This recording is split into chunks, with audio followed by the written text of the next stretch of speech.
of people from Northern California, a lot of young male and female white couples. They actually come down here on vacation if they're heroin users, because heroin is so readily available down here in downtown LA. But it's just so it's inexpensive, it's good quality, it's just readily available.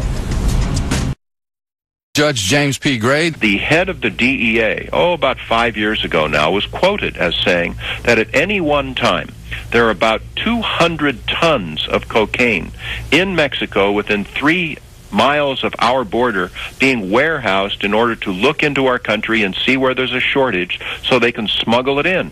So there's no absence of this stuff. And we're looking for all races, creeds, and colors of American citizens who really want to participate in this thing, because we're going to make this an all-American event as we focus on the issue of illegal immigration.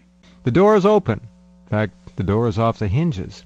Jim Gilchrist is one man who has tried to put a stop to it, along with many other great American patriots. Has the flood tide of illegals slowed down much since you were able to put the Minutemen in the field?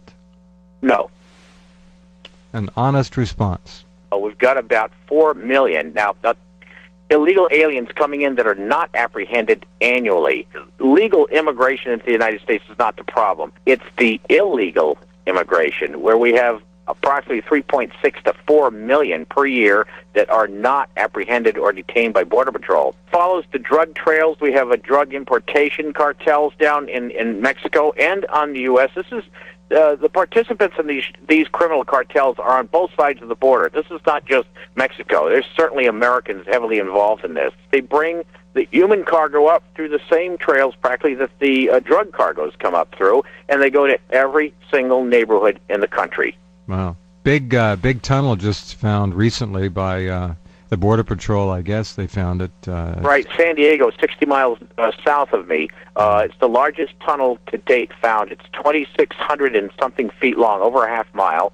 And it's about 6 feet wide and 8 or 9 feet high, and it's got electricity, ventilation, and they did find 2 tons of marijuana that was left in there. How much drugs made it through that tunnel? Who could even guess? Billions, maybe. I bet. Oh yeah, you're easily could have been 100 billion. Let's say it's been there for years. It could have been $100 billion of drugs. You could move it so easily. It goes from 100 yards south of the border to I guess another 800 yards into the United States under a warehouse.